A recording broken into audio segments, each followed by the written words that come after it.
المهم أعزائي، قال: واعتمد عليه الكليني وذكر أكثر أجزائه متفرقة في أبواب الكافي، وكذا غيره من أكابر المحدثين، وشرح أجزاء الخبر مذكور في المواضع المناسبة. جيد.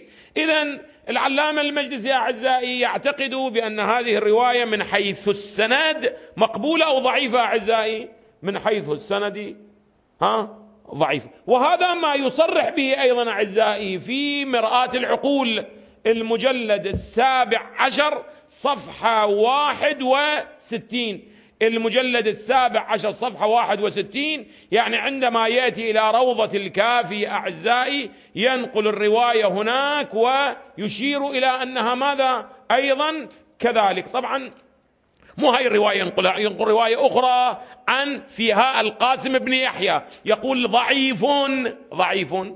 إذن القاسم بن يحيى بالنسبة إلى العلامة المجلسي بحسب المبنى الرجالي ماذا؟ ضعيف. الجزء 17 صفحة 61 في رواية اللي هواي رواية مولانا، هواي رواية عجيبة غريبة، بودي أن الإخوة يراجعوها. ورود تبع وأصحاب الفيل البيت وحفر عبد المطلب زمزم وهدم قريش الكعبة، فيها أمور عجيبة غريبة. من ناقلها؟ من ناقلها؟ هذا القاسم بن يحيى. هذا القاسم بن يحيى مولانا ناقل الرواية عن جده، عن القاسم بن عن جده، اللي العلامة التستري يقول: وإذا لم يكن عندنا أي دليل على ضعفه إلا هذه الرواية لكفت أن يكون ماذا؟ أن يكون ضعيفا. هسه هاي الرواية شكوا فيها مضمونة، واقعا يأخذ وقتا خارج بحثنا.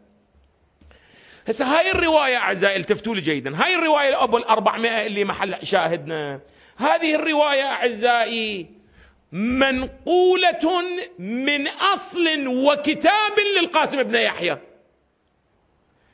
من يقول هذا؟ يقول الشيخ الطوسي في الفهرس، يقول: كان له كتاب هو المنقول فيه الفضائل 400 اللي واردة عن أمير المؤمنين.